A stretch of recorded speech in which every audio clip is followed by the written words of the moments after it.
Suicide forcé. Quand la manipulation mène à ôter sa propre vie.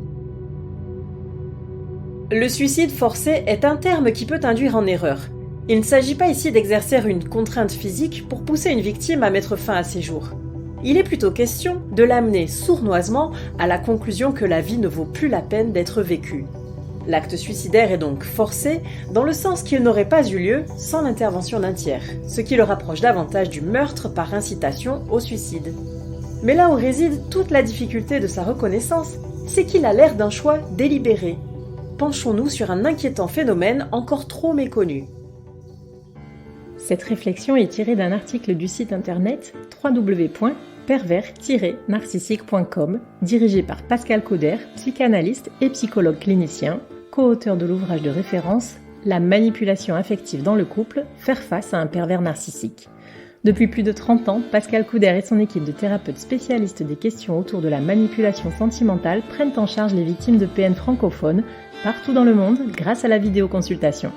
Rendez-vous sur pervers-narcissique.com pour accéder gratuitement à une multitude de ressources précieuses.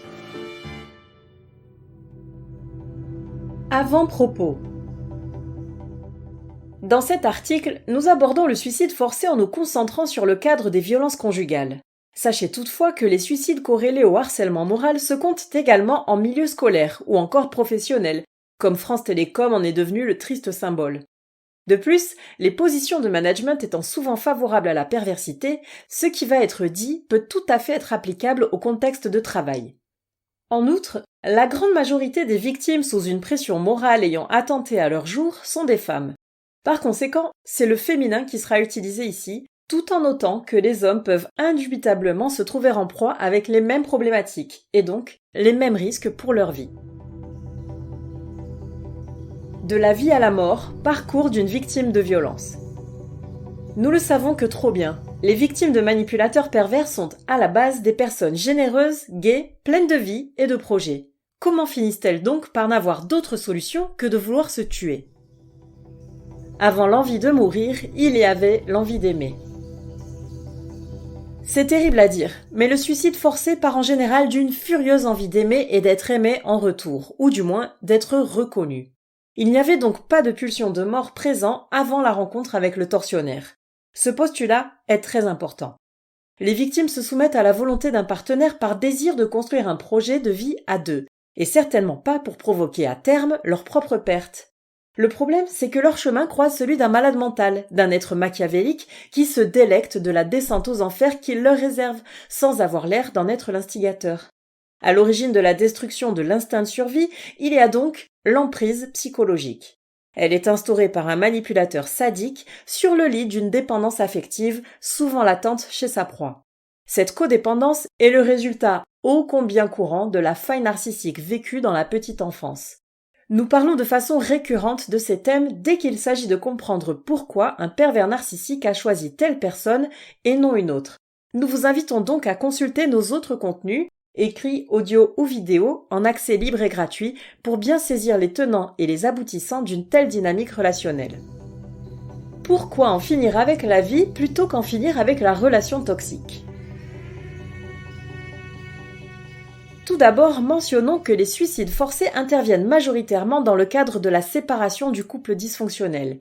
Il ne s'agit donc pas simplement de couper les ponts avec l'agresseur pour sauver sa peau, mais bien de comprendre le cheminement mental d'une personne ayant été abusée psychologiquement sur de longues périodes. La mise en place de la soumission psychologique est toujours savamment orchestrée. En bon prédateur, le MPN procède prudemment. Et il pose les jalons de son piège en toute discrétion, et ne le referme que lorsqu'il est certain de son infaillibilité. On peut simplifier son mode opératoire en 3 grandes phases. 1. Il aveugle d'abord sa victime lors d'une période assez courte et exaltante appelée la lune de miel, durant laquelle tout est bien, tout est beau. 2. Il introduit ensuite les micromanipulations et le gaslighting, qui sont à la fois des tests de soumission et des infractions mentales. 3.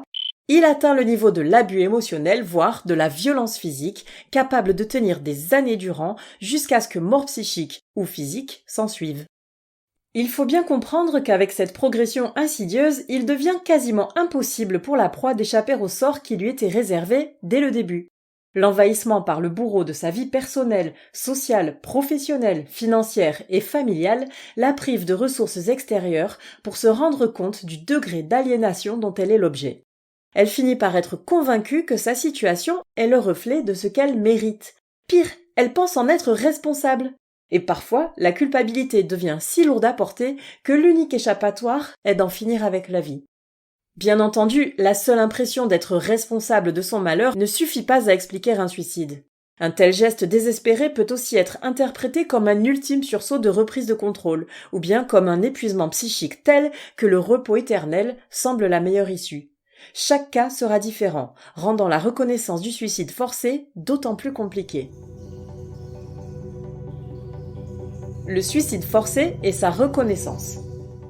Une victime de violence conjugale, qui plus est dans le cas d'une exposition prolongée sur de nombreuses années, développe toutes sortes de troubles. Parmi ceux-ci, il y a bien entendu l'état de stress post-traumatique, mais aussi la perte de discernement, les troubles alimentaires, du sommeil ou du comportement, ainsi que la dépression, voire la somatisation. Par conséquent, elle est perçue comme vulnérable, psychologiquement instable et fragile, bien avant son ultime geste. Prouver qu'il y a un autre responsable à son acte final relève du parcours du combattant. L'impression d'abandon. Le coup de grâce qui tente à précipiter l'acte suicidaire vient d'ailleurs souvent de l'impression d'être abandonné à son sort par les amis, la famille ou la société. Il suffit parfois qu'en tentant d'alerter sur sa situation, la victime se heurte à l'incrédulité de l'entourage, du corps médical ou encore des instances judiciaires, police, juges, etc., et elle pourra s'effondrer pour de bon. Soulignons à ce sujet la mauvaise compréhension de la tentative de suicide dans un tel contexte. Et il ne s'agit aucunement d'un appel au secours, mais bien d'un essai raté. Il ne faut jamais minimiser un tel geste, car la victime mènera certainement d'autres attentats à sa propre vie, probablement avec une connaissance et une détermination plus grandes encore. Que dit la loi du suicide forcé ?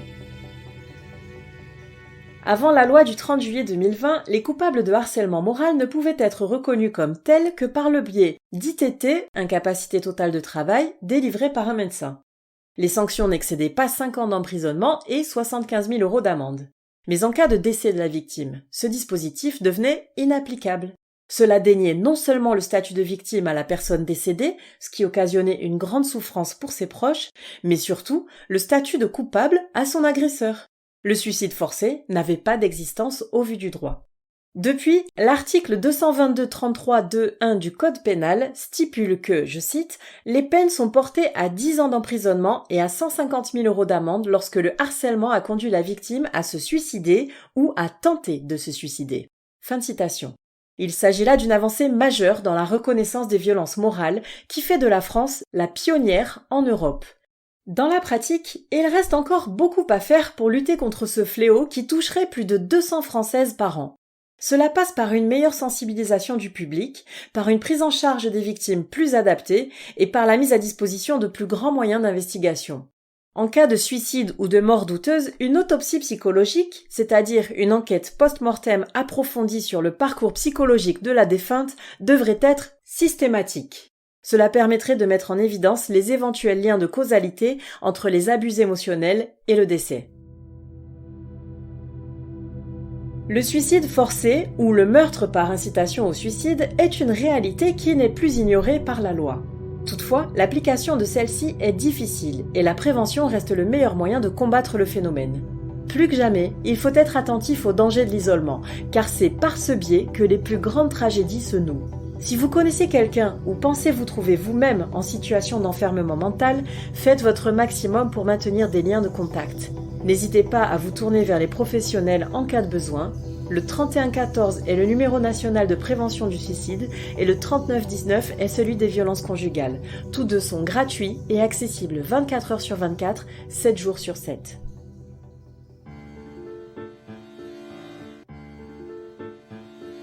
N'hésitez pas à vous faire accompagner par des thérapeutes spécialistes des questions de la perversité narcissique. Rendez-vous sur www.pervers-narcissique.com et trouvez-y de nombreux conseils sur comment gérer la séparation, comment gérer l'après, la reconstruction, et vous pourrez également rentrer en contact avec un membre de l'équipe. Ne restez pas seul. Merci d'avoir écouté ce podcast. Rendez-vous très prochainement pour un nouvel épisode. N'hésitez pas à vous abonner pour ne rien manquer des prochaines publications. À très bientôt.